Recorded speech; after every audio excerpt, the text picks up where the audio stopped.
Bonjour à tous, bienvenue pour ce troisième webinaire organisé par le groupe PAIN sur le thème des outils de préparation des entrées d'archivage numérique et de traitement des archives numériques. Donc, on va laisser les derniers participants arriver tranquillement avant de démarrer. Donc, ce webinaire a pour thème Octave, l'outil développé sur la base de Docuteam Packer par le CIAF. Et donc l'intervention sera effectuée par Loïs Lermet, e-archiviste au commissariat à l'énergie atomique et aux énergies alternatives, C'est et ça. Dominique No, chef de projet Octave au service interministériel des archives de France. Donc je vois qu'on a encore quelques participants qui arrivent. On peut attendre encore 1 ou 2 minutes, mais bon, au pire, si vous avez une introduction, on va peut-être commencer.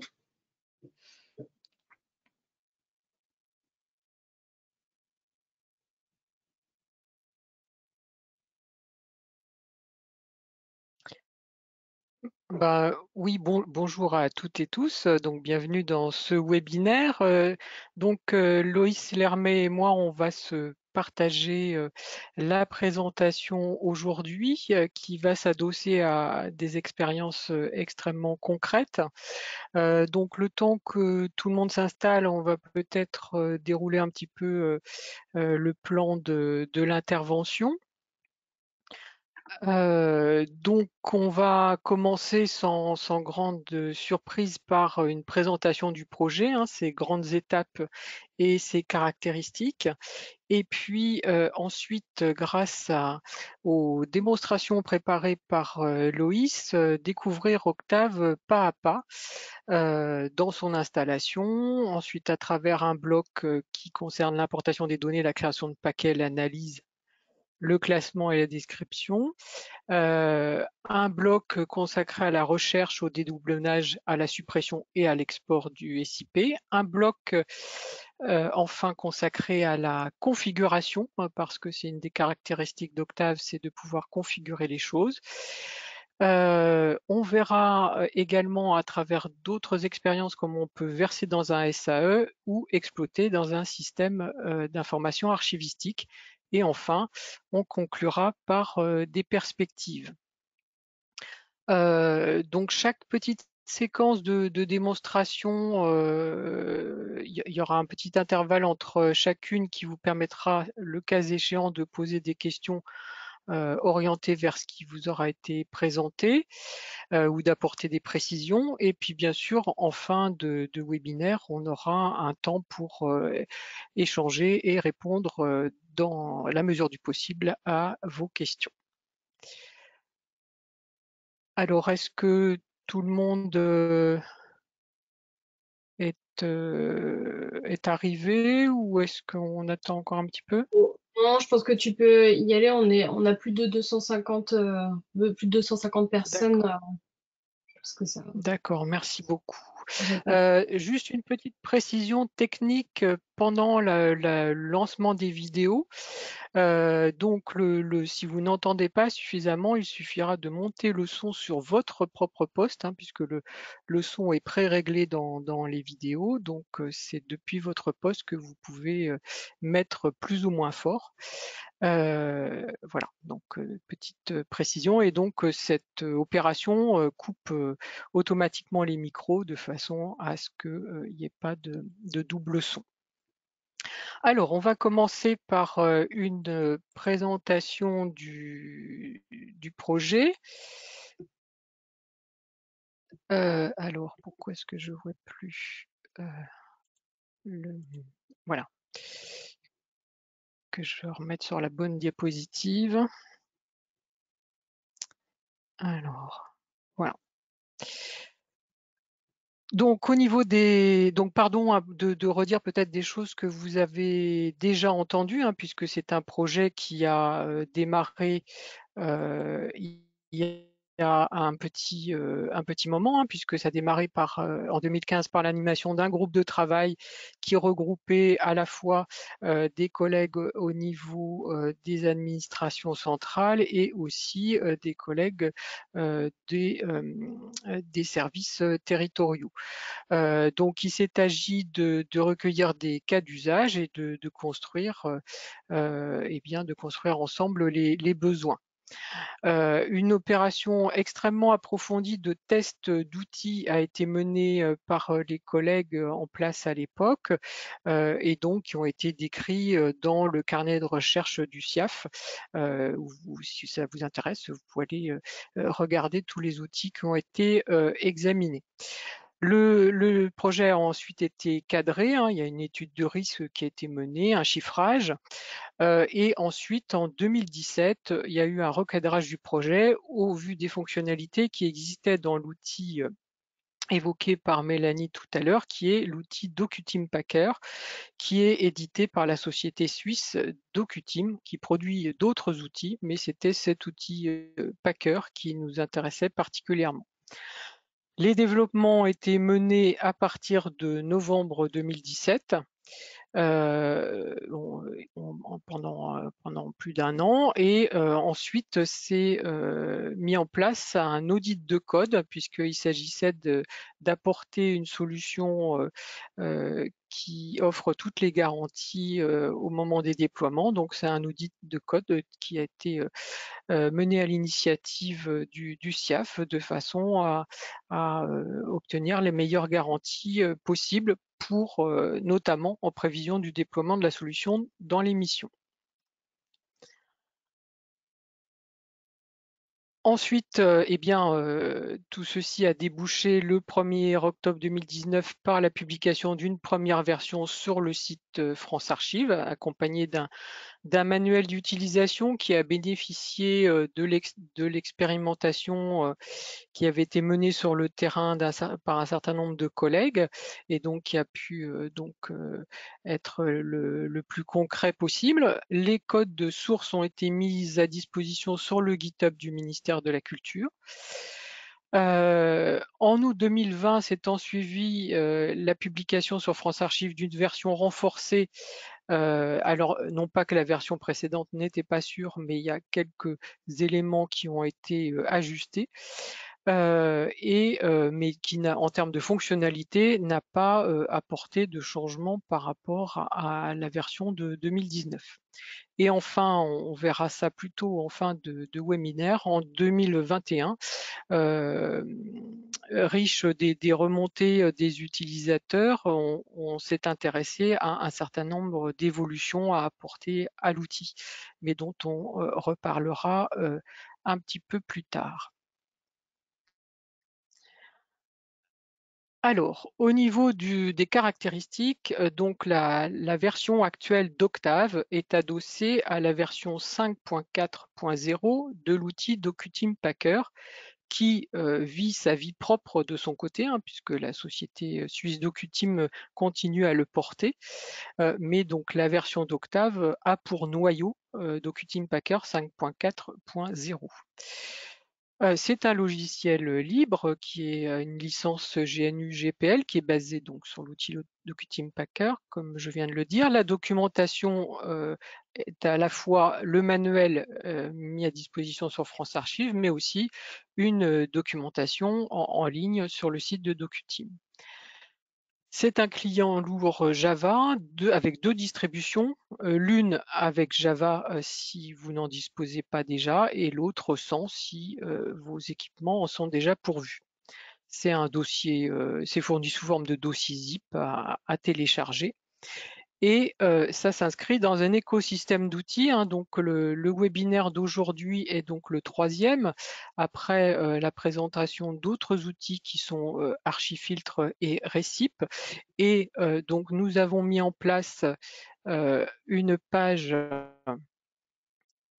sur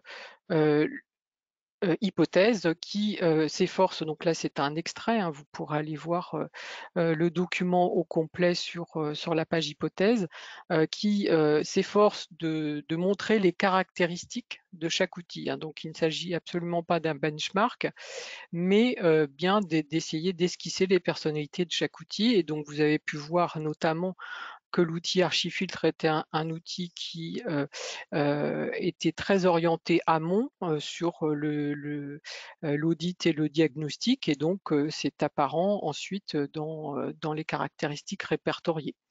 De même, l'outil Recip est en capacité de traiter des messageries, et donc c'est une caractéristique qui a été mentionnée également. Et quant à Octave, il est très orienté traçabilité, et donc ce sont, alors là pas forcément sur cette page-ci, mais des caractéristiques qui sont répertoriées.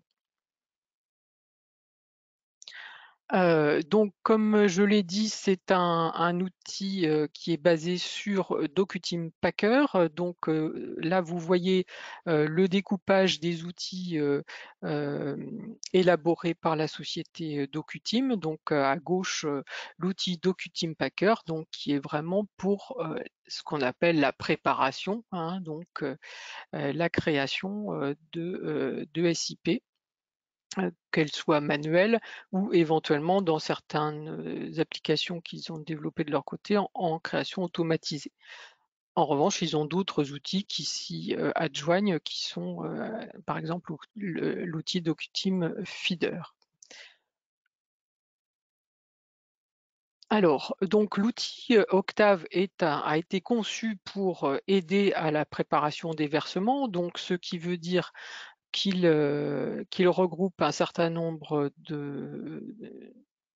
d'ensemble de fonctionnalités, hein, qui sont des fonctionnalités de capture. Donc il s'agit bien sûr d'aller collecter des données, de pouvoir identifier des formats, de pouvoir les repérer, de repérer des formats éventuellement problématiques, de prendre des empreintes sans lesquelles on ne peut pas établir de comparatif et voir s'il y a des variations. Ensuite vient tout un bloc consacré au traitement, au renommage, au formatage, au dédoublonnage, au reclassement. Un bloc consacré à la description, à l'ajout de métadonnées, en recourant à des vocabulaires, mais qui permet quand même de faire quelques opérations de recherche et de visualisation. La traçabilité dont j'ai parlé précédemment, donc qui passe à travers une journalisation, la génération de rapports et de bordereaux, et bien entendu la vérification d'intégrité. Et enfin, puisqu'il s'agit de se préparer à des versements, eh bien, de procéder à un empaquetage, que ce soit en CEDA1 ou en CEDA2, et puis de gérer des éliminations et des restitutions. Donc voilà pour les ensembles de fonctionnalités. Alors tout cela débouche sur un versement, mais je crois utile de rappeler tout de suite que si on ne dispose pas d'un SAE, ça ne veut pas dire qu'on ne peut pas utiliser Octave. Tous les paquets bien préparés avec leur métadonnées de description rendront tout à fait service le jour où on aura mis en place un système d'archivage électronique.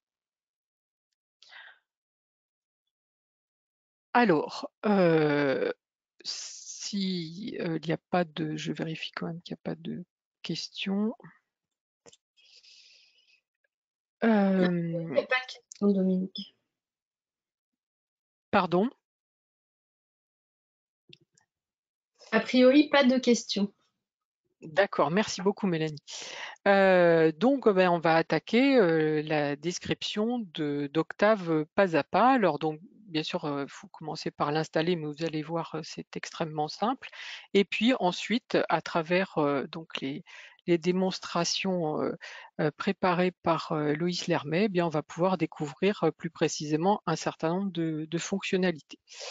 Alors, pour ce qui est de l'installation, alors bien sûr, je ne vais pas procéder à une installation à proprement parler, mais je vais vous montrer la page où ça se passe, hein, donc la page de France Archives consacrée à Octave, donc qui vous permet de récupérer le lien de téléchargement d'Octave sans Java ou d'Octave avec Java, de télécharger le manuel. Alors c'est vrai, le manuel est assez conséquent, il y a un certain nombre de pages. Accéder au code source d'Octave si vous souhaitez pouvoir regarder ça de plus près, et vous indique les caractéristiques principales d'Octave, vous permet de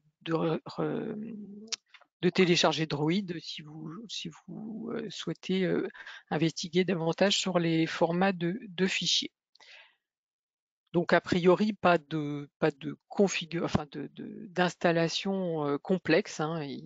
On l'a dit, c'est un fichier zip qui va se télécharger sur votre poste et que vous pouvez ensuite dézipper et installer soit en local. Donc en termes d'installation, c'est vrai que Octave est fait par défaut pour fonctionner sur ce qu'on appelle le C2 points, sur le disque local d'un ordinateur, mais rien n'empêche, le cas échéant, de fonctionner d'une autre façon, de qualifier l'outil via un service informatique, mais donc ça c'est quelque chose qui résulte d'un échange entre les services. Il est possible, le cas échéant, de l'utiliser sur clé, mais donc avec une précaution, puisque comme Octave fait des sauvegardes, ça nécessite de la place. Donc bien sûr, ce sont des clés d'une taille assez conséquente, et par ailleurs, les données qui sont installées dessus sont le cas échéant des données sensibles, voire comportant des éléments à caractère personnel. Donc bien sûr, ça veut dire mettre en place une politique de sécurité par rapport à ça. Mais c'est envisageable. Alors on va passer au premier bloc de découverte des fonctionnalités qui tourne donc autour de l'importation des données, de la création de paquets, d'analyse, classement et description. Donc là, je vais lancer la première démonstration.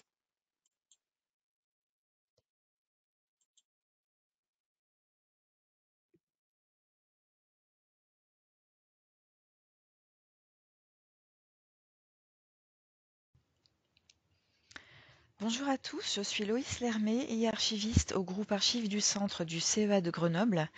Nous allons voir ensemble un cas d'usage de l'application Octave pour la préparation d'un SIP. Alors je dirais SIP, SIP ou paquet par la suite. Le SIP, c'est donc le paquet d'archives qui va être généré et versé dans un système d'archivage électronique au format CEDA 2.1, sachant qu'Octave permet de préparer des SIP en CEDA 1 également. Pour cette présentation, le fonds de données provient d'un laboratoire implanté au CEA de Grenoble, et ce fonds a fait l'objet d'un projet pilote pour tester les applications dédiées à la préparation des SIP, dont Octave, et en déduire par la suite une méthodologie pour les versements dans notre futur SAE qui est basé sur la solution Vitam. Donc voici la fenêtre de l'espace de travail d'Octave, dans laquelle je peux retrouver les éventuels SIP déjà préparés. Et pour la création d'un nouveau paquet, je vais dans le menu paquet, avec la possibilité de créer aussi à partir d'un modèle. Mais ici, nous allons voir la création d'un nouveau paquet sans modèle. Dans cette fenêtre qui s'ouvre, je vais indiquer plusieurs choses. D'abord, la source des données que je vais traiter en indiquant le chemin.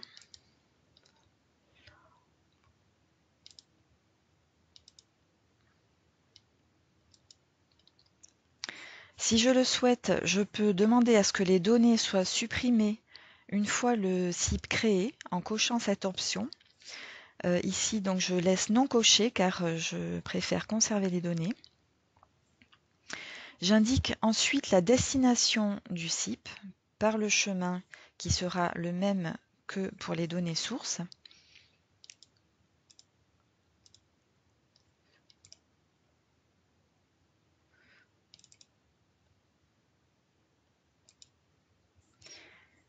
Et j'indique dans ce champ le nom du paquet.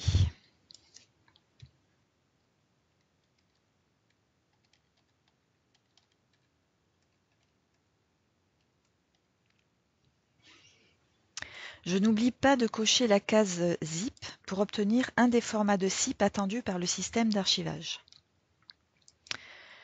Donc maintenant, Octave est en train d'importer les données. Ici, c'est un fond peu volumineux d'environ 300 mégaoctets dont j'ai volontairement anonymisé le nommage. Et donc pour ce projet pilote au CEA, les opérations de renommage ont été faites en dehors d'Octave avec un logiciel de renommage en masse, mais il est possible aussi de renommer avec Octave. Et on peut également opérer un contrôle pour un nommage standardisé en application d'une règle d'expression, ce que nous verrons plus loin. Alors ici, Octave m'indique que j'ai un souci de type MIME avec les mails, les éléments messagerie. Et voilà, une fois l'import terminé, nous retrouvons dans cette fenêtre à gauche l'arborescence des données que nous allons voir déployer dans le menu affichage, développer tout. Voilà. Depuis cette fenêtre, nous avons des indications sur la taille des données en kilo-octets et également une représentation en pourcentage du taux d'occupation de chaque élément par rapport à la volumétrie totale. Dans une autre fenêtre à droite, un onglet va présenter les métadonnées techniques des objets binaires. Ces métadonnées sont extraites automatiquement et un onglet est dédié aux métadonnées descriptives. Et c'est dans cette partie que je vais décrire le fond. Pour cela, en amont, je vais attribuer des niveaux de description pour chaque unité d'archive. Pour commencer, je vais sélectionner donc la racine. Et soit avec le clic droit, soit dans le menu éléments, attribuer un niveau, je vais attribuer pour chaque UA le niveau correspondant. Donc à noter que cette opération, elle doit respecter la hiérarchie entre les différents niveaux du CEDA. Et si ce n'est pas le cas, Octave l'indiquera par un icône rouge barré. Donc je vais saisir par exemple un niveau fond pour l'UA racine. Et pour le premier niveau inférieur, que je peux sélectionner plusieurs niveaux inférieurs, je vais attribuer par exemple un niveau série. Maintenant, si j'attribue un niveau incorrect par rapport à la hiérarchie, en mettant un niveau record group par exemple en racine, Octave l'indique avec cette icône rouge barrée. Donc je rectifie et je peux poursuivre sur tous les niveaux inférieurs.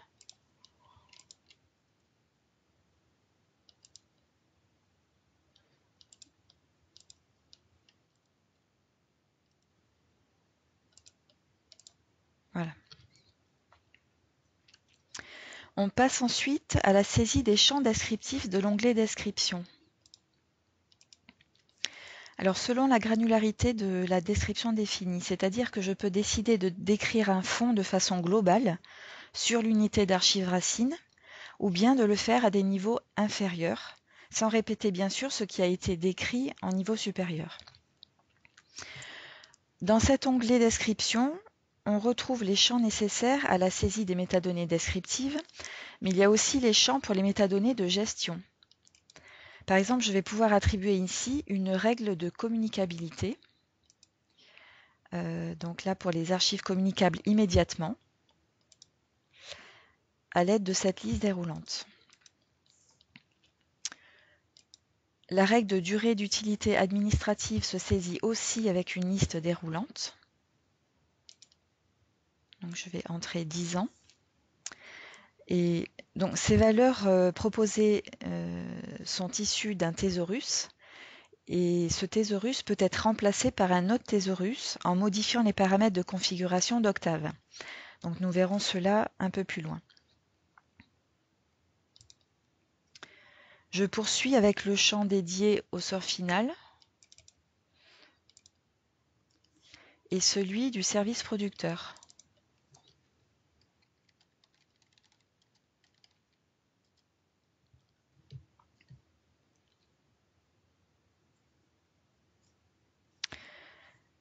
Concernant la description du contenu, elle se fait en saisie libre dans le champ présentation du contenu.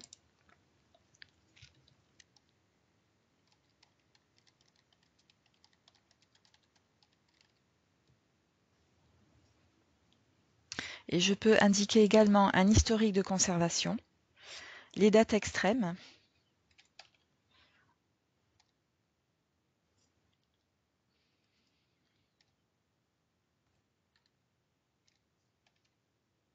et en dessous, plusieurs champs d'indexation.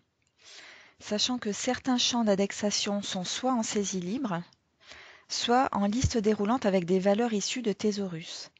Et comme pour ces règles de gestion, si besoin est, il est possible de configurer les paramètres d'Octave pour remplacer le thésaurus par défaut par un thésaurus métier autre. Voilà pour cette première partie. Nous allons voir dans une deuxième vidéo les fonctions de recherche, de dédoublonnage et de suppression d'éléments du fond avec Octave.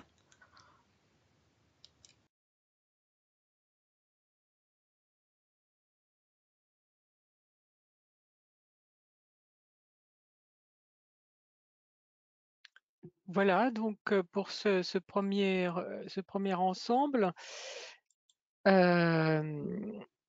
donc je crois qu'il y a quelques personnes qui ont eu des difficultés pour entendre. Alors peut-être s'agit-il de niveau de débit Internet, c'est possible, mais en tout cas, ces problèmes semblent émergents chez moins de 10% d'entre vous. Donc voilà. Donc j'espère que pour la plupart, ça s'est bien déroulé parce que nous en avons 2 autres à vous présenter. Dominique, Euh, je me permets, je crois qu'on a déjà oui, une question sinon sur la première vidéo. oui, Euh, d'accord. Alors est-ce allons-y. qu'on on y répond maintenant? Oh oui, je pense que c'est mieux, ça permettra de... Oui, voilà, ça permettra déjà de décrypter. Alors allons-y pour la question. Alors je Alors, lis, voilà, oui. allez-y. Est-il possible de faire hériter des métadonnées d'un dossier au fichier ou d'un dossier à des sous-dossiers, par exemple une DUA? Donc oui, parce que en effet, tout ce qu'on décrit en niveau supérieur est hérité en niveau inférieur, à moins qu'on fasse qu'on mette une fonctionnalité d'exception d'héritage. Voilà, je ne sais pas si Oui, Dominique veut vous oui, confirmer. c'est exactement, c'est quelque chose qui avait été demandé de façon à éviter de répéter le travail plusieurs fois quand on sait que c'est commun. Donc du coup, effectivement, oui, c'est bien comme ça que ça fonctionne. Donc, il y a une autre question sur la même thématique, mais vous venez d'y répondre, qui demandait si les règles de gestion sont applicables à tous les niveaux de description. Alors, si on l'applique en niveau racine, oui, tous les niveaux inférieurs de description en héritent.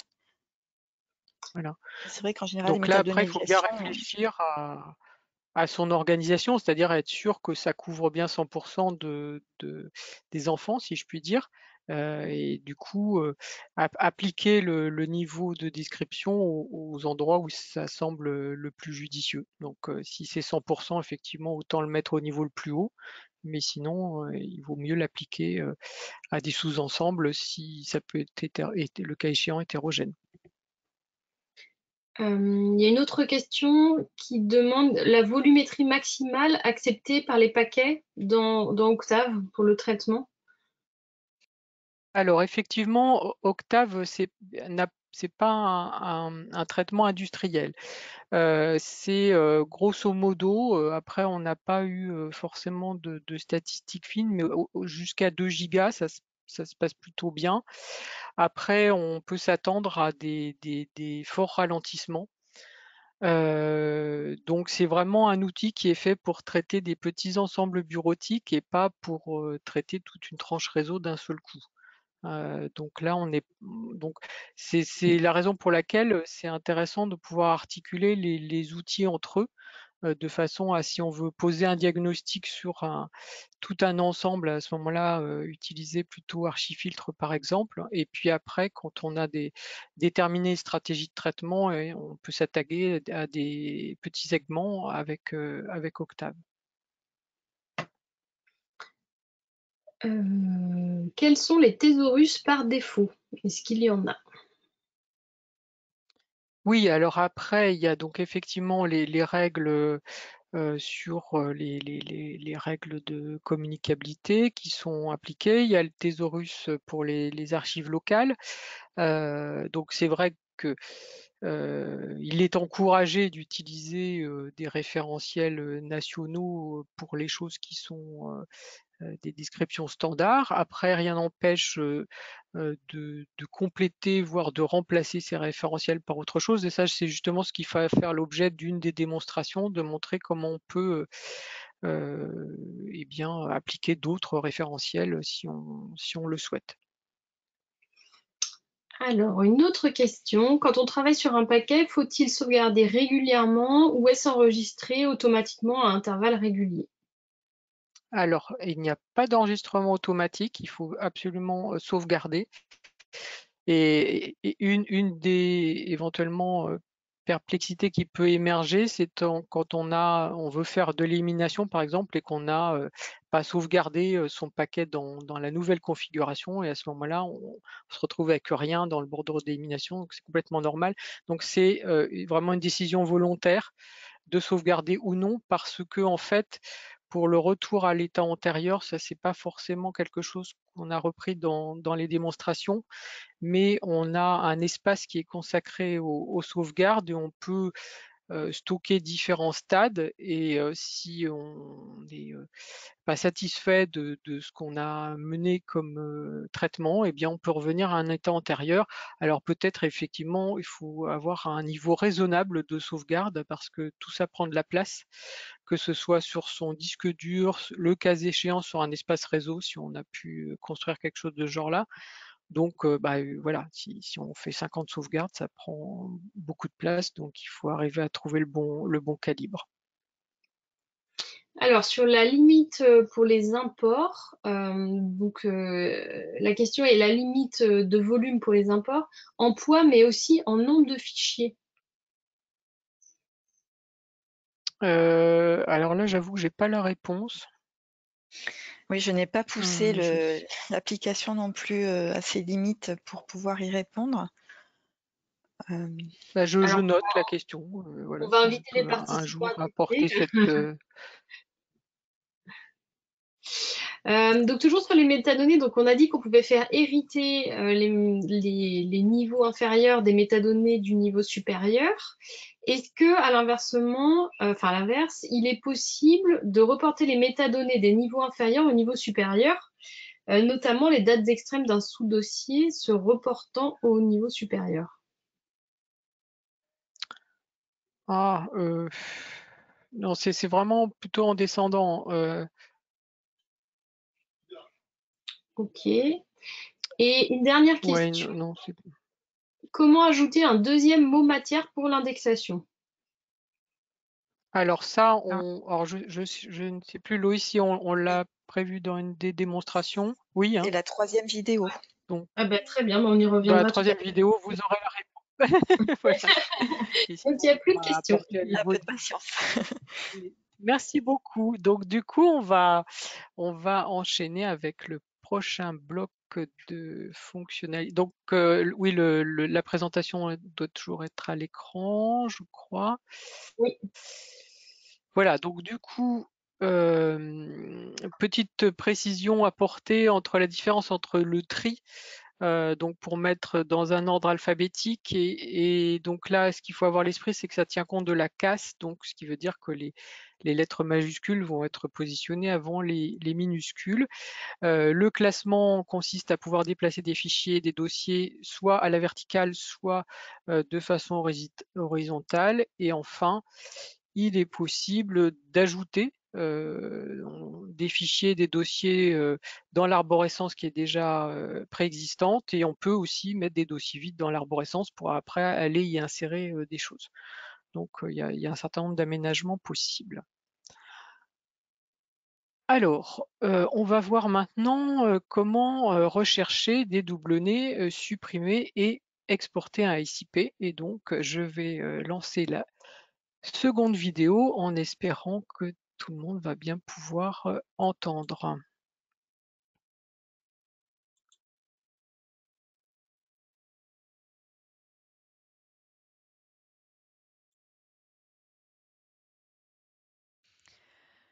Nous poursuivons dans cette deuxième partie avec la fonctionnalité de recherche. Elle s'effectue à partir de la barre de recherche ici en haut avec le bouton loupe à côté. Et je peux lancer une recherche selon les types de formats ou sur un élément du nommage du fichier.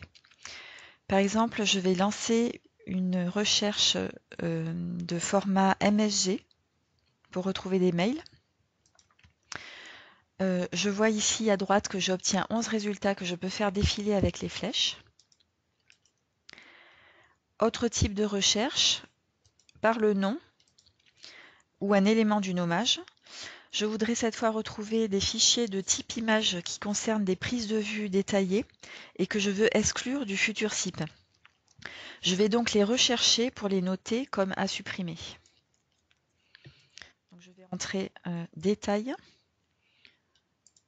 et j'obtiens 6 résultats.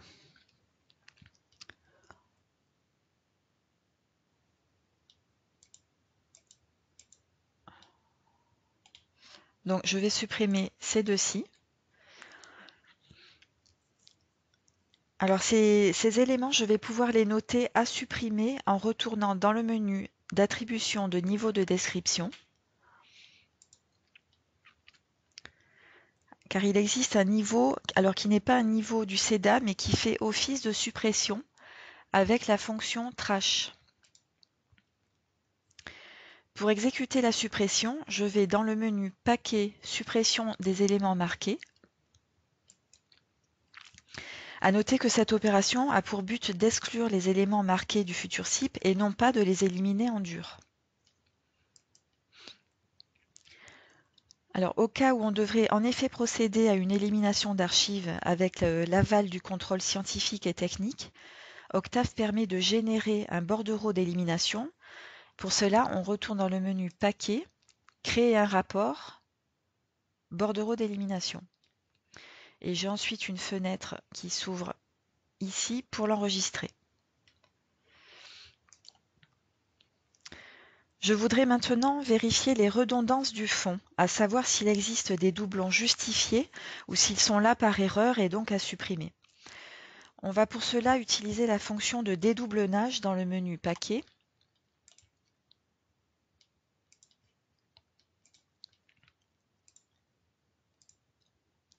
Alors Octave va pour cela comparer les empreintes numériques de chaque objet. Voilà, cela prend quelques secondes selon la volumétrie du fond. Et dans cette fenêtre de résultats, il y a là une copie de facture que je sélectionne afin de la supprimer. Comme pour la suppression des mails, l'opération de dédoublonnage est tracée, mais là ce sera au niveau du manifeste du SIP que l'on retrouvera ce traitement via les métadonnées de traçabilité logbook. Donc à ce stade du traitement, j'enregistre le traitement effectué.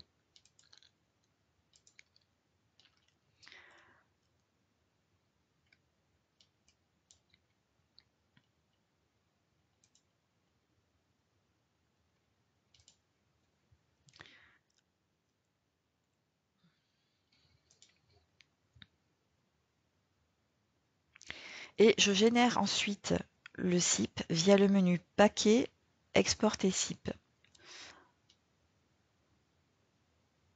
Alors ça prend quelques secondes. Voilà, Exporter SIP. C'est ici que l'on précise, selon le système d'archivage cible, la version du CEDA attendue. Pour ce cas, je demande la version 2.1 du CEDA.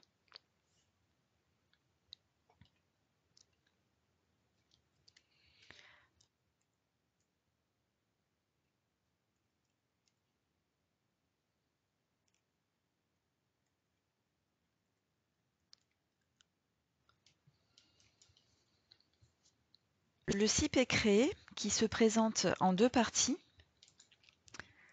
Le répertoire Content, avec les objets binaires à plat.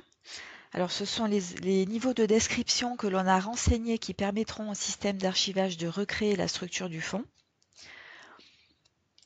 Et le manifeste, en format XML, qui rassemble les métadonnées associées aux données, dans lequel on retrouve les métadonnées techniques extraites automatiquement par l'application Octave et les métadonnées descriptives avec les valeurs que l'on a saisies via Octave pour le traitement du fond. Alors c'est dans ce bloc de métadonnées descriptives qu'on retrouve aussi trace des suppressions d'éléments. Je peux effectuer une recherche.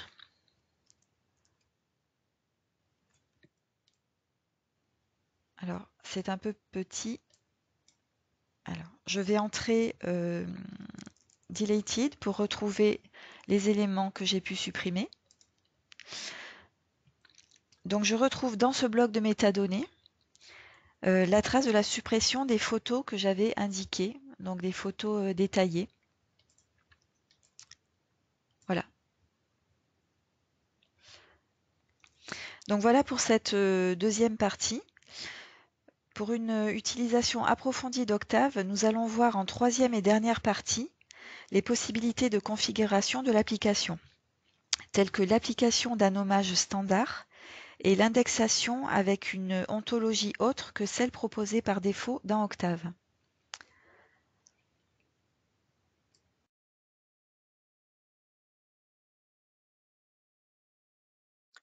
Voilà pour cette deuxième présentation. Alors, je ne sais pas s'il y a des questions qui Ah oui, oui, oui, on a auraient... quelques questions. Alors du coup, c'est aussi un sujet qui avait été évoqué les autres semaines. Est-ce que quand quand on fait un import d'Octave, est-ce qu'il s'agit d'images d'arborescence ou d'exportation, enfin des fichiers eux-mêmes? Le paquet que tu vas traiter dans Octave et que tu vas exporter va être une copie des archives d'origine. Oui, c'est ça, c'est une copie. Et donc effectivement, ça c'est une des choses qui a été changée dans la 5.4 d'Octave. Donc c'est cette fonctionnalité de supprimer les fichiers sources. Donc il est possible maintenant dans la configuration, si on ne souhaite pas du tout toucher dans un premier temps à ce qu'il y a sur son ordinateur. Donc on peut tout à fait enlever cette fonctionnalité de supprimer les fichiers sources parce que généralement, enfin dans tous les retours d'expérience que nous avons eu jusqu'à présent, ce qui est souhaité, c'est de préparer les choses et puis ensuite de lancer une campagne de suppression réelle des éléments sur l'ordinateur ou sur le réseau concerné. De faire les choses plutôt en deux temps, hein. Donc bien sûr, quand on récupère des choses dans Octave, il s'agit effectivement d'un autre exemplaire. C'est pas, ça n'aspire pas, si je puis dire, les fichiers sur l'ordinateur et ça ne supprime les fichiers sources que si on le souhaite vraiment. On peut le faire si on veut vraiment le faire on s'est entraîné par exemple 10 fois et puis on veut le faire en l'opération tout en réel, il n'y a rien qui l'empêche. Mais si on veut être prudent, à ce moment-là, on le fait en deux temps. Et en tout cas, ça ne se fait pas par inadvertance, il faut vraiment le décider, ça ne peut pas se faire sans qu'on soit au courant. Je ne sais pas si ça répondait à la question. Oui, je pense. Et il y en avait une autre qui était un peu du même type, mais je pense que ça y répond aussi. Est-ce que les actions de suppression sont effectives dans la copie d'arborescence importée dans Octave, ou s'agit-il seulement d'un report d'action, comme ça peut être le cas dans Archifiltre?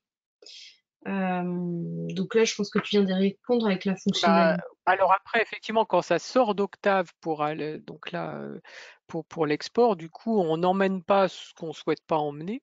Et donc là, comme Loïs l'a montré, effectivement, on a bien la trace de tout ce qui a été supprimé. Mais après, pour la suppression des fichiers sources, là, c'est une opération qui se fait en différé parce que bien souvent, il y a besoin de mettre en œuvre le circuit CST et de faire les bordereaux d'élimination et d'attendre que ça revienne avant de pouvoir vraiment le faire en réel.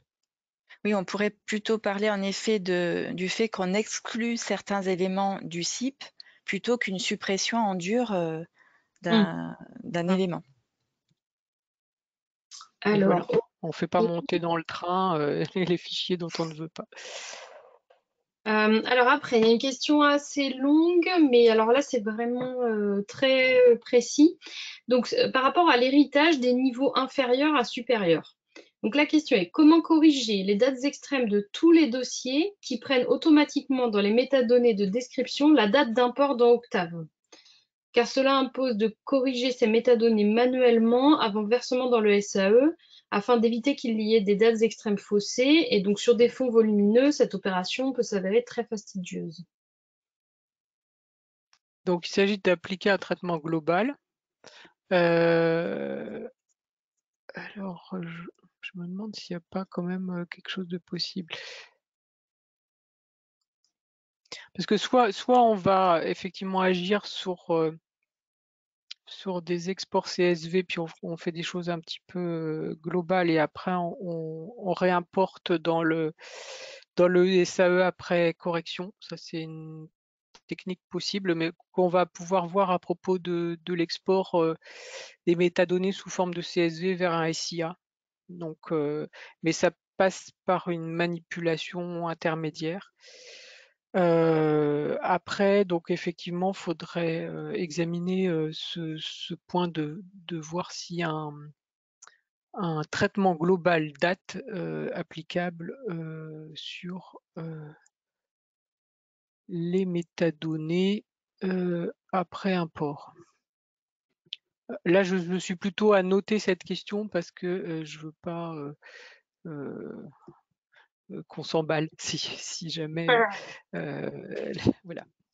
Je préfère bien vérifier ces éléments-là quand même. Mais après, Alors, il y a toujours une solution, mais qui est plus ou moins automatique. Voilà, alors ensuite, une question. Vous avez dit que le système recréerait la structure du SIP avec les fichiers à plat. Et la question est, il s'agit des capacités de Vitam, point d'interrogation. Non, le fait de Alors, recréer l'arborescence, c'est parce qu'on a renseigné des métadonnées de niveau de description c'est ça. dans Octave, et le SAE va pouvoir reconstruire la structure de l'arborescence, sa profondeur, grâce à ces niveaux de description. Voilà, ça on le verra dans l'exemple, dans le rétex Loire-Atlantique. Normalement, on voit que l'arborescence de départ et l'arborescence d'arrivée dans le SAE sont identiques. Mais effectivement, c'est pas magique. Il faut donner des informations. Après, dans le paquet lui-même, les fichiers sont à plat.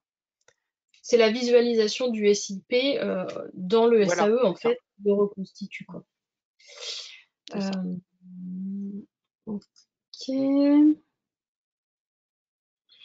Est-ce que vous avez des recommandations sur le niveau de description? Puisque là, dans les questions, on nous dit que certains services des ZN recommandent de décrire jusqu'à 3 niveaux de description, par exemple. Est-ce que vous recommandez de décrire jusqu'à l'élément le plus fin, c'est-à-dire le fichier, ce qui paraît quand même très, très fin? Ça, c'est plus suivant les usages du service, Ça, mais c'est je de ne la sais pas, peut-être stratégie. que C'est de CEA la aussi, c'est stratégie. pratique. Ouais. Ouais, Oui, ça dépend des choix de granularité descriptive qui vont être pris. Ça, c'est très. Ça dépend du nombre ça d'objets. oui, on pourra voir ça un petit peu dans l'exemple de Lyon, où effectivement il y a tout un découpage d'étapes, et après effectivement ce sont des choix de service, de voir si on part d'emblée sur quelque chose de décrit très finement pour avoir moins d'intervention après versement, ou si on passe par couches successives d'enrichissement. Donc ça c'est vraiment quelque chose, c'est une politique à construire. Mais du coup, c'est vrai que c'est des questions qu'on se pose dans le numérique, mais dans le papier, on ne décrit plus à l'objet, enfin à la feuille, par exemple. Donc, C'est assez rare parce que quand on a de la masse, voilà, c'est vraiment une c'est- question de besoin et de pratique du service, en effet. Mm. Alors, y a-t-il une fonctionnalité qui permette de repérer les formats non conformes à une liste prédéfinie? Oui, alors donc effectivement, je vous laisse répondre, Loïs, pardon. Oui, en effet, c'est quelque chose que je n'ai pas montré dans la démonstration. Au tout début, quand on a la fenêtre pour indiquer la source des données et la destination du CIP, on peut aussi dire si on va appliquer ou pas une convention. Et dans cette convention qu'on peut paramétrer pour dire je ne veux en format entrant que des PDF, par exemple, ça c'est possible, sachant que par Mmh. défaut, la liste est plutôt ouverte et elle se réfère au registre pronom, le référentiel des formats C'est pronoms. ça. Mais c'est paramétrable. Ok. Oui. Et Bah, donc, ça justement, on va voir dans la démonstration suivante qu'on peut configurer, un certain nombre de choses. alors, d'accord. Et donc, la dernière question, est-ce qu'Octave peut générer des SIP avec des documents contenant une signature électronique? Bah, a priori, il n'y a pas dans la mesure où ce sont des fichiers, enfin, il n'y a pas de raison Oui. que ça puisse pas voyager, en tant que fichier. Oui, c'est ça, c'est Mmh. qu'a priori, la signature étant accrochée, un peu comme des métadonnées le sont avec un document, il faut les intégrer au paquet, quoi. Ouais, c'est embarqué sur le PDF Mais, en général? bah, Donc, ouais. Après, voilà, si il y a des collègues qui ont des retours d'expérience là-dessus, bah, plus il y en aura et mieux ce sera. Donc, on vous invite à, si vous avez fait des expérimentations avec ce type de choses, ben, à nous le faire remonter. Ce sera très intéressant. Voilà, mais on n'a Est-ce plus de qu'on passe questions à... sur la suite. Voilà, bah, du coup, parce que je vois l'heure tourner un peu, donc je vais passer à la troisième démonstration, donc qui est... alors attendez, je vérifie quand même s'il n'y avait pas des... Oui, une petite précision quand même sur le dédoublonnage, hein, donc de bien dire que c'est des contenus identiques. Le nom de fichier est indicatif. C'est vrai que si ça s'appelle pareil, il y a probablement une possibilité pour que ce soit des doublons, mais pas forcément. Donc c'est vraiment sur l'empreinte que ça se base. Donc, alors, donc ensuite, et oui, et sur les rapports et bordereaux, oui, avant de passer à la suite, donc Loïs en a parlé donc d'un certain nombre de documents qui sont proposés. Donc il y a un rapport d'exécution, donc ça permet de répertorier justement s'il y a des aléas côté format qui ont été signalés, bah, ça permet de pouvoir les lister. Un bordereau de récollement, bah, voilà, qui permet juste de récapituler tout ce qu'on avait au départ. Donc ça, c'est si on veut faire un travail extrêmement phasé, de bien se rappeler ce qu'on avait comme point de départ et pas perdre le fil. Le bordereau d'élimination donc a été évoqué. Et puis également un bordereau de restitution parce que après tout, c'est une situation qui peut se produire. Donc voilà un peu sur les rapports. Donc ça, ce sont des documents qui n'existaient pas nativement dans DocuTeam Packer, qui ont été vraiment élaborés pour les besoins d'Octave parce que ça correspondait aussi à la réalité de nos pratiques archivistiques, qui ne sont pas obligatoirement les mêmes dans les autres pays. Alors, pour la configuration maintenant.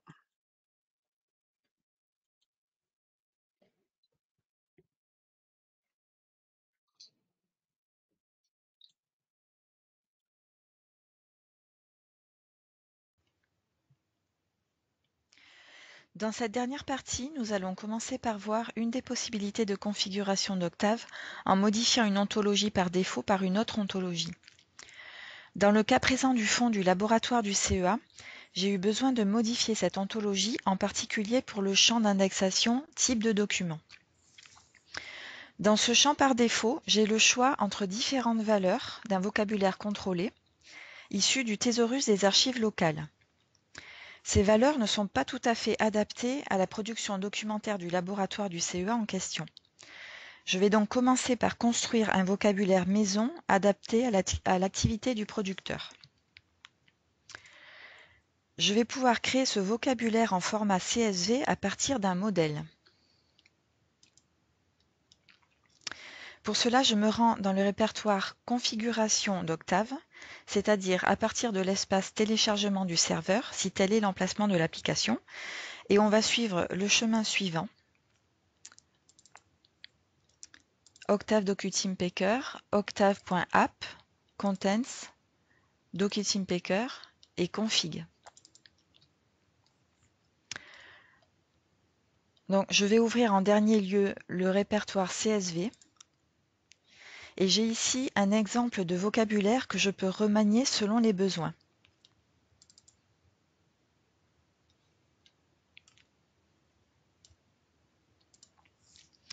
Alors ici, le séparateur et la virgule. Pour le lire, on voit que ça correspond à 4 colonnes. La première colonne qui, c'est la valeur qui apparaîtra dans le manifeste. Une deuxième colonne FR qui correspond à la valeur en français et qui sera visible aussi en liste déroulante dans le champ d'Octave. Et 2 autres colonnes EN et DE pour la traduction des valeurs en anglais et en allemand. Pour créer mon CSV maison, je vais reprendre uniquement les 2 premières colonnes, car je n'entrerai pour ce fond que des valeurs en français. Donc sur cet exemple, il s'agit de valeurs de temps. La clé P1M correspond à la valeur 1 mois, P2M 2 mois, etc. Donc je ferme le modèle. Et je vais maintenant ouvrir le vocabulaire CEA que j'ai créé auparavant pour ce producteur. Pardon, je vais l'ouvrir avec LibreOffice.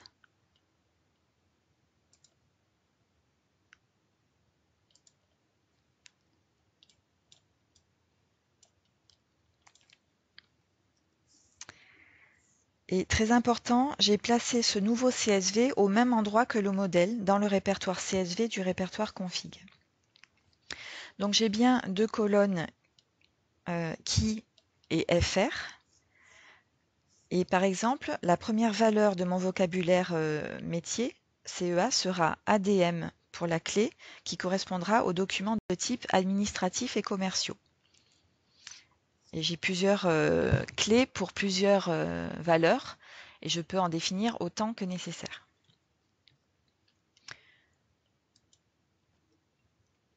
Dernière étape avant de pouvoir utiliser mon vocabulaire dans Octave, on va maintenant indiquer ce changement de vocabulaire dans le fichier de configuration levels.xml.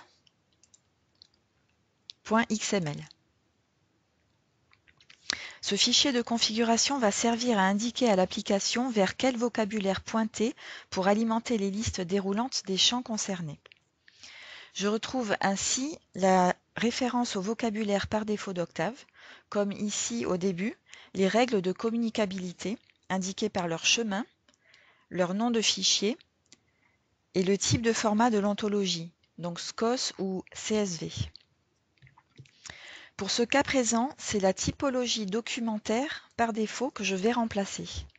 J'indiquerai donc à cet endroit le chemin, le nom et le format CSV file de mon vocabulaire producteur CEA. Pour faciliter la démonstration, j'ai déjà opéré ce changement dans une autre version d'Octave.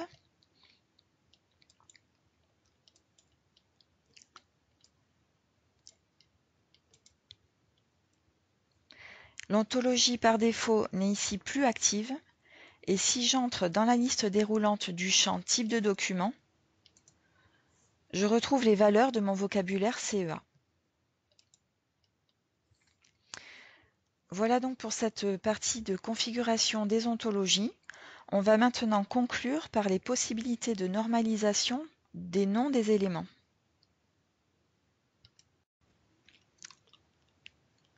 Tout d'abord, Octave permet de renommer manuellement des unités d'archives avec le bouton Crayon, que l'on retrouve aussi dans le menu Éléments.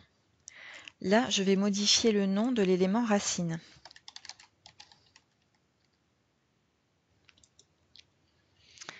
Et toujours dans le menu Éléments, je peux utiliser la fonction de normalisation pour appliquer une politique de nommage. Cette normalisation se base sur un fichier de propriétés dans les configurations d'Octave, et ce sont ces propriétés par défaut qui vont s'appliquer. Si je veux les modifier et les adapter à une politique interne de nommage, je vais donc retourner dans le répertoire config d'Octave et ouvrir un fichier de propriété. Donc je vais ouvrir le fichier filename normalizer.properties. Et ici, nous avons donc Octave qui nous propose un renommage avec un préfixe pré, un suffixe seuf, une limitation maximale à un nombre de caractères à 40 et l'application d'un contrôle d'une règle d'expression régulière avec la regex suivante. Pour mon fond CEA et la politique interne de nommage qui s'y applique, je vais modifier le préfixe en CEA lab underscore.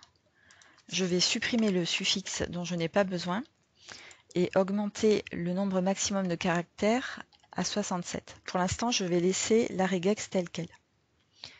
J'enregistre.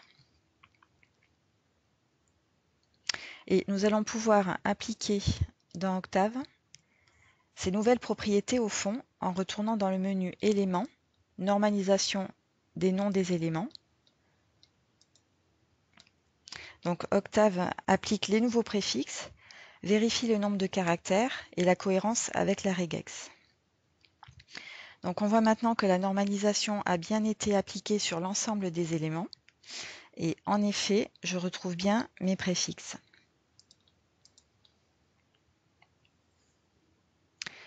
Voilà, c'est terminé pour cette dernière partie de démonstration. Merci à tous pour votre attention et je vous souhaite une bonne utilisation d'Octave.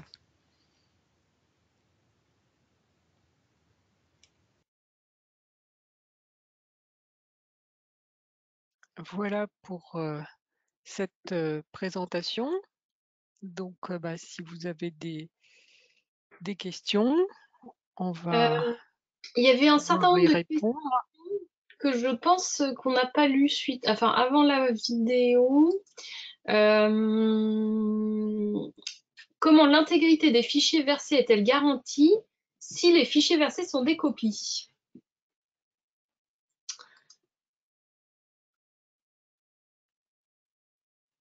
Alors, On peut toujours... c'est exactement la même chose que dans l'entrée dans un SAE. Enfin, c'est la prise d'empreinte, c'est des copies exactes, donc c'est l'empreinte qui le démontre. Je pense que là, ce qu'on peut dire, c'est que Octave, c'est fait pour, comme tous les outils qu'on a vus, en fait, hein, d'ailleurs, depuis le début de ces webinaires, ce sont des outils qui sont faits pour traiter du bureautique ou des paquets qu'on a sortis Oui, d'un système. Si on a oui, un enjeu très important de valeur probante, il faut prévoir un connecteur, peut-être. Parce que sinon, on peut toujours, par un système d'empreinte, prendre l'empreinte du paquet qui est sorti du système et puis ensuite faire des journaux des opérations effectuées dans Octave, par exemple. Mais l'enjeu, ce sera d'avoir un connecteur pour montrer que les données ont été... oui. Si voilà, s'il y a un très fort enjeu, effectivement, là, on est ce dont on veut être sûr, c'est que pendant qu'on est en train de faire les paquets, on a bien tout que le fichier, qu'on est en train de manipuler n'a pas été altéré, donc ça, Octave est en capacité de le démontrer. Après, si on veut pousser les choses plus loin et dans des domaines où c'est plutôt du ressort du système d'archivage électronique, d'un système éventuellement coffre où on veut absolument tout sécuriser. Enfin voilà, donc du coup, ça dépend effectivement de l'enjeu qu'il y a derrière, quoi. Là, Octave est en mesure de montrer que les paquets sont restés stables et que les fichiers qu'on a mis dedans ont été bien préservés. Voilà.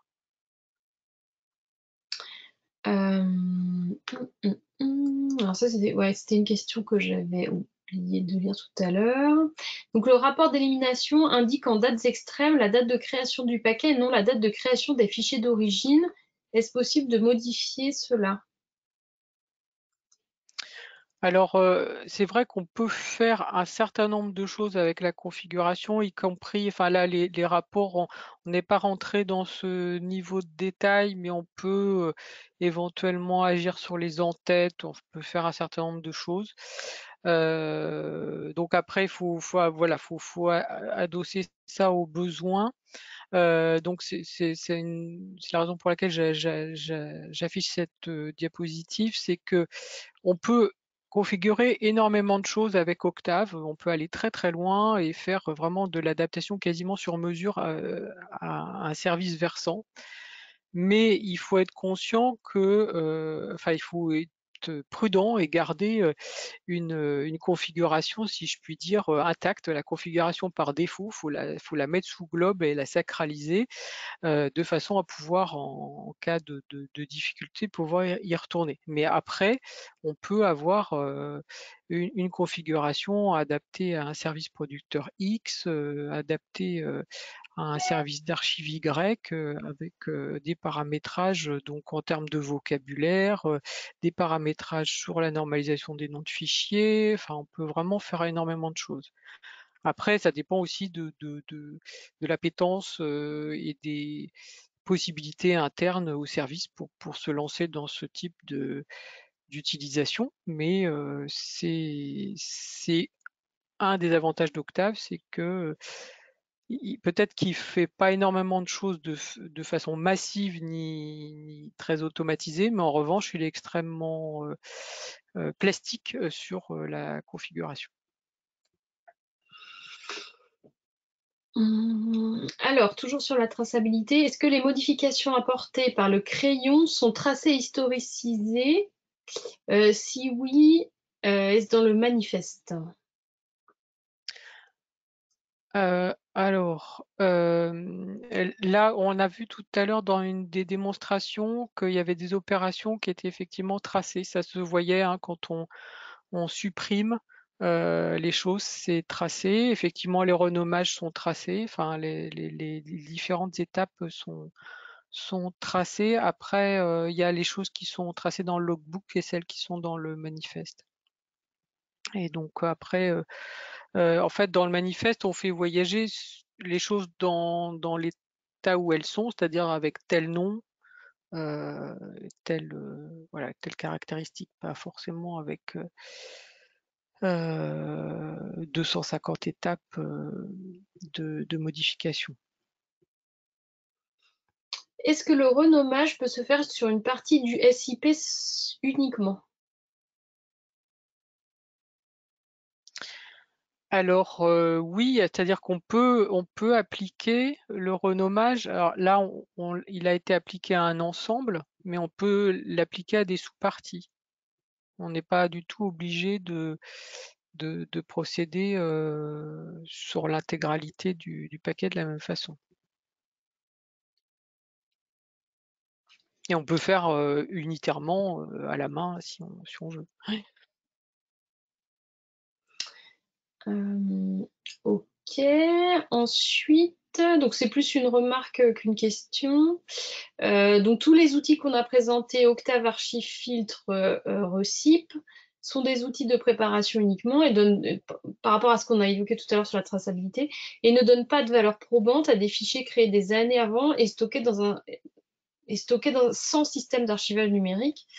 En effet, ces outils ne sont là que pour préparer des paquets qui vont pouvoir être ingérés dans le SAE avec des métadonnées qui vont pouvoir permettre de les gérer, quoi. Oui, En d'ailleurs, fait, si on veut sacraliser un... Oui.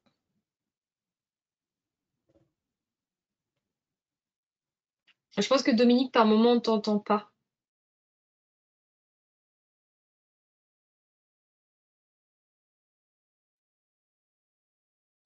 On n'a pas le son de Dominique.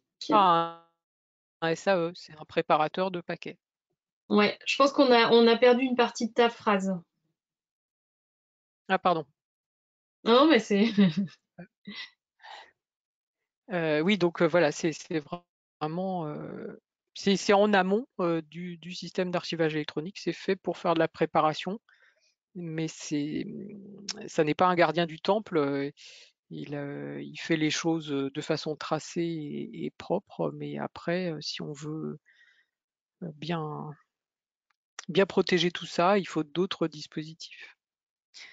On peut aussi tracer, on peut renseigner déjà la métadonnée de l'historique de conservation quand c'est des arriérés comme ça à reprendre, où on décrit bien voilà, l'emplacement source des données jusqu'à ce qu'elles soient préparées et versées dans un SAE. Ça permet aussi de faire ce travail de rétroactif, de traçabilité. Ok, alors pour la normalisation des noms de fichiers, l'application de la regex fait-elle simplement disparaître les caractères interdits, les remplace-t-elle par d'autres ou cela les signale simplement? Alors justement, quand on a testé cette normalisation du nom des éléments, on souhaitait que la regex ajoute des éléments et voilà, applique un peu une politique de nommage, mais c'est plutôt, alors Dominique me dira hein, si je me trompe, mais là, dans la pratique, c'est plutôt un contrôle, une regex qui va appliquer un contrôle et qui va dire, par exemple, si un nommage dépasse 40 caractères, telle unité d'archive n'est pas conforme à votre convention de nommage. Donc plus un contrôle qu'un renommage vraiment, sauf pour la partie préfixe et suffixe. Là, on a bien vu que j'ai pu rajouter un préfixe. Alors après, on peut agir dans la config noyau, si je puis dire, pour éventuellement aller dire d'autres choses. Mais là, c'est qu'on se lance dans des choses assez sophistiquées. Donc effectivement, c'est vraiment du signalement. La taille des caractères, c'est pas du tout, le nombre de caractères, c'est pas du tout anodin, hein, parce que en fait, quand on descend assez bas dans les arborescences, au bout d'un moment, ça fait beaucoup de monde. Octave, bah là pour le coup, si on dépasse vraiment la taille maximale, ça peut commencer à lui emmêler un peu les pinceaux.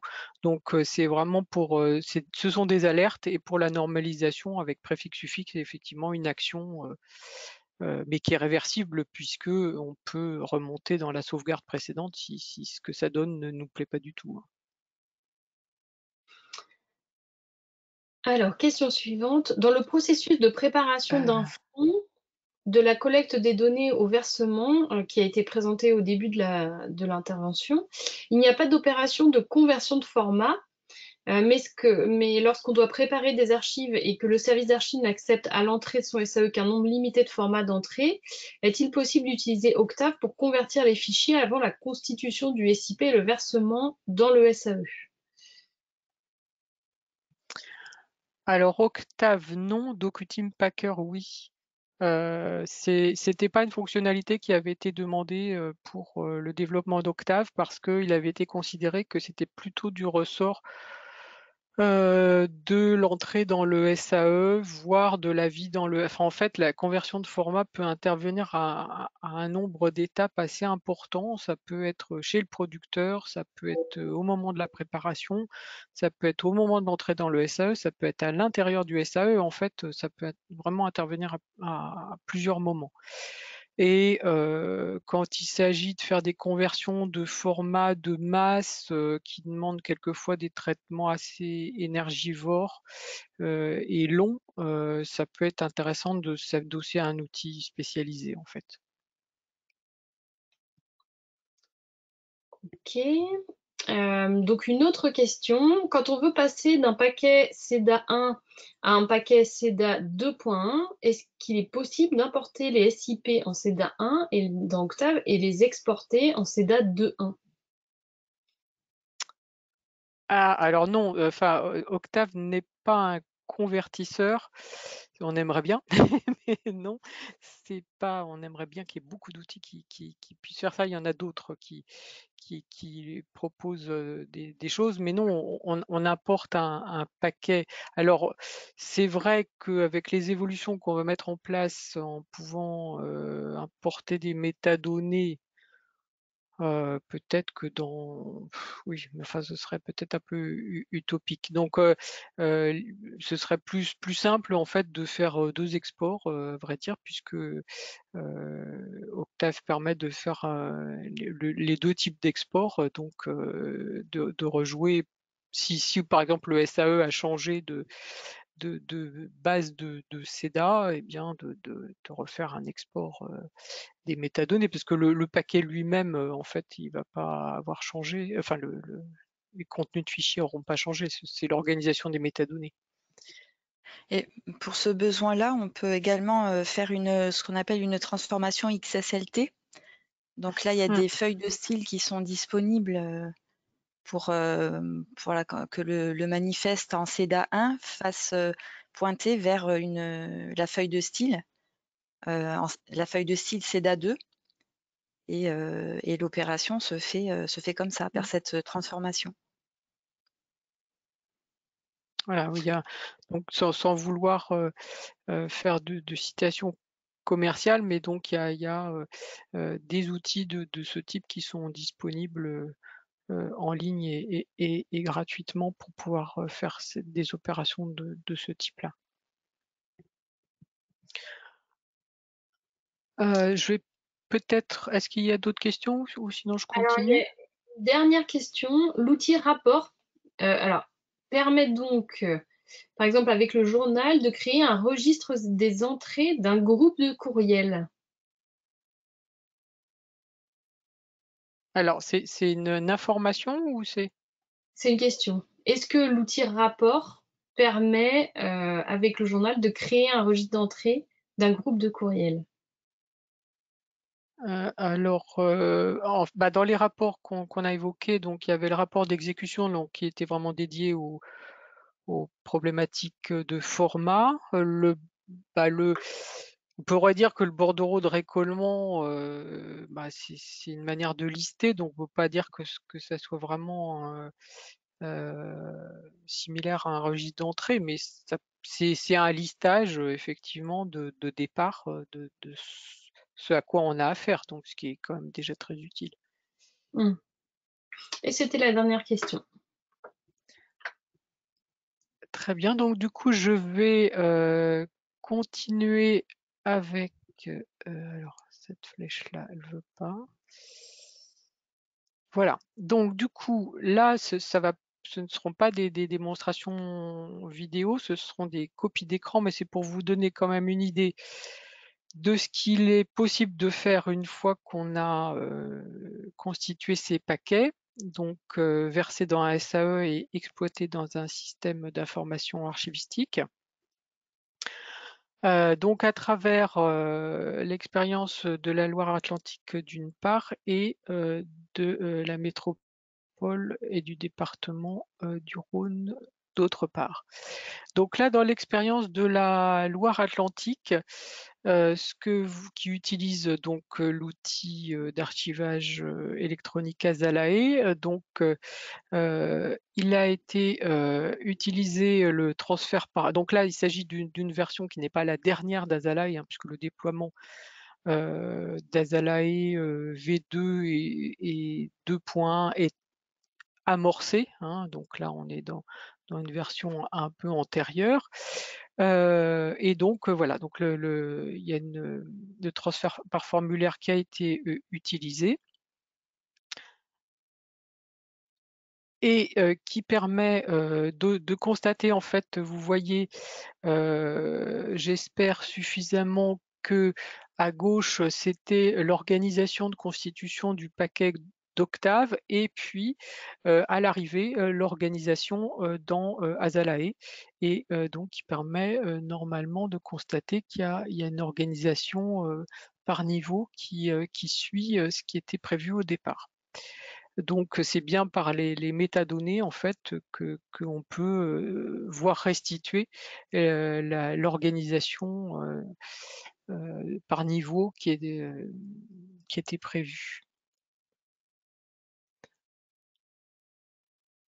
Et dans l'exemple métropole de Lyon et département du Rhône, donc là, il y a toute une synoptique qui a été prévue pour. Donc là, en termes de SIA, l'outil utilisé, c'est Mnesis et puis Azalae pour l'archivage électronique. Et donc il y a toute la partie effectivement traitement de l'ensemble bureautique. Et puis ensuite, vous voyez deux chemins qui se déroulent en parallèle, l'un pour intégrer le SAE et l'autre pour élaborer un instrument de recherche sans refaire le travail de description. Alors bien sûr, idéalement, il y aura un souhait pour enchaîner sans qu'il y ait 2 branches en parallèle, mais déjà ça permet quand même de montrer qu'on peut avoir plusieurs exploitations possibles de ce qui sort d'Octave. Donc ça vous, bon c'est peut-être un petit peu flou, mais donc ça vous permet de voir les informations qui sont mentionnées dans Mnesis avec au niveau de l'entrée.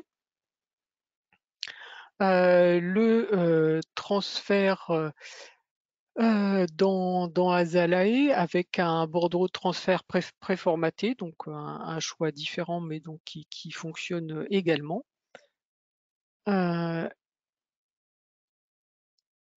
Donc pour le SIA, un export des métadonnées, mais en CSV depuis Octave. Donc qui permet donc de récupérer les informations sous forme de tableur et donc une fois que c'est sous forme de tableur, ben, il y a quand même un certain nombre de manipulations qui sont envisageables. Alors j'indique tout de suite qu'il y avait une difficulté à l'export sur une des colonnes du tableur et donc ça fait partie des évolutions qui vont être apportées en 2021, c'est la correction sur il y avait une colonne qui ne suivait pas alors qu'elle suivait bien en XML. Et donc cette difficulté va être corrigée. Donc voilà, export en CSV depuis Octave, import ensuite dans Mnesis et ensuite transformation en instrument de recherche et au final publication sur la partie diffusion. Donc voilà, donc ça semble bien sûr, voilà, ce sont des opérations qui sont faites très méthodiquement avant d'en arriver à ce stade, mais donc on voit qu'on peut avoir tout un parcours qui peut se réaliser à partir de l'utilisation d'Octave. Alors, au niveau des, je vais peut-être enchaîner tout de suite sur les perspectives et puis après, s'il y a encore des questions, on s'efforcera d'y répondre. Donc voilà, une communauté des utilisateurs qui s'agrandit de jour en jour. Donc après, on verra si nous sommes plusieurs centaines d'utilisateurs d'Octave, mais en tout cas, ça suit un développement tout à fait encourageant et ce qu'on peut dire, c'est qu'il y a vraiment des expériences tout à fait concrètes de traitement et d'entrée dans les SAE qui sont menées. Néanmoins, le CIAF était conscient qu'il y avait un certain nombre d'améliorations à apporter et notamment sur donc cette difficulté que j'ai évoquée sur l'export, mais aussi en termes d'import, il y avait quelque chose qui manquait, qui était la faculté de pouvoir importer des choses soit émanant de services versants qui pour partie font preuve de très bonne volonté et élaborent un certain nombre de descriptions, souvent sous forme de tableur. Et puis d'autre part, de pouvoir éventuellement pouvoir enchaîner avec l'utilisation d'autres outils. Et donc là, on s'est intéressé notamment, mais pas que, à ce qu'on pouvait récupérer comme métadonnées depuis Archifiltre et de pouvoir les ingérer ensuite dans Octave de façon à ne pas être obligé de reprocéder à la description. Donc c'est ça qui va faire, donc là la commande est passée auprès de l'éditeur. Je n'ai pas encore de calendrier à vous indiquer sur la sortie de ces nouveautés. Si certains d'entre vous sont intéressés pour les expérimenter, n'hésitez pas à vous manifester auprès d'archivage.numérique.siaf parce que je sais que plusieurs d'entre vous étaient intéressés par ces possibilités. Donc si vous voulez les expérimenter, écoutez, bienvenue. Et donc on espère donc pouvoir proposer cette année donc une 3e version d'Octave avec ces nouveaux éléments. Donc voilà au niveau des perspectives qui se dessinent. Donc si vous avez des questions, eh bien on est à votre disposition. Alors là, on n'a pas d'autres questions. De toute façon, il est 15h27, donc on arrive à la fin de ce webinaire. Merci beaucoup à toutes les deux pour cette présentation très complète et très pratique de l'outil Octave. Merci à tous les participants. Donc ce webinaire était le dernier d'une série de 3 sur la préparation des entrées d'archivage numérique, enfin les outils de préparation des entrées. Et donc les vidéos seront publiées à l'issue de ces webinaires, donc vous pouvez toujours les consulter si vous n'avez pas pu suivre tous les épisodes de cette série outils. Mais merci beaucoup à tous et un grand merci à Katia qui a organisé pour le groupe 1 toutes ces séances. Voilà, merci à tous. Merci. Merci beaucoup au groupe 1 et à vous toutes et tous. Et puis à bientôt pour des aventures Octave. À bientôt. À bientôt. À bientôt.